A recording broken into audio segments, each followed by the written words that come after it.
Hello friends मो Namita हांडीसाल channel को आपको बहुत बहुत स्वागत। रेसिपी स्टार्ट करने आगु आप मो चैनल को सब्सक्राइब करंतु और पाखरे थिबा छोट बेल आइकन को क्लिक करंतु नुआ नुआ रेसिपी जानिया पे।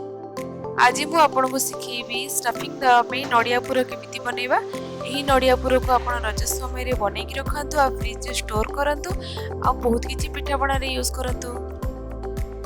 यही नडिया पुर यूज करके आप स्टफ्ड इडली बन पारे, पुर दिया चकुली पिठा बन पारे, मुआ पिठा बन पारे। चलो तो देखिए कौन सब प्रिपेयर करबा। मुझे 2 कप नडिया कोरा कि गुजराती गुंड नहीं, कि गोलमरिच गुंड नहीं आ 1 कप गुड़ नहीं। प्रथम आम गोटे कड़ाई 1/4 कप पानी पकेबा, से गुड़ पकेबा आ भल भाव मिक्स करदबा। नडिया पुरर मीठा अंशटा आपणकर टेस्ट हिसाब से एडजस्ट करेंगे। आपड़ जदि चाहिए आहरी अधिक गुड़ भी पकई पारे।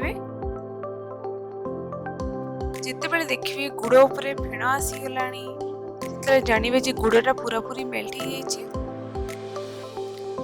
आम पकेबा नडिया कोरा आ भल भाव मिक्स करदबा।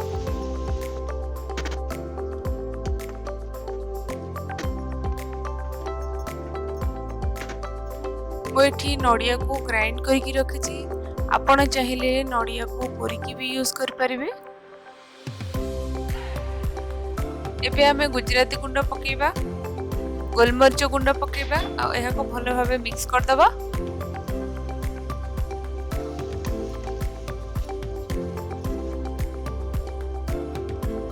वर्तमान एहा को आमे मीडियम फ्लेम रे 15 मिनिट्स पर्यंत कुक करिबा, जहा द्वारा नडिया कोरार जलीय अंशटा ड्राई हो जिवो। मॉइस्चर को पूरा पूरी ड्राई करिया को देबेनी, अदरवाइज पुरटा हार्ड हो जिवो। किछि किछि समय गैप रे आमे पुरो को भाजी दउथबा। आपण देखि पारुथिबे पुरोर पानी अंशटा ड्राई हो सालानी।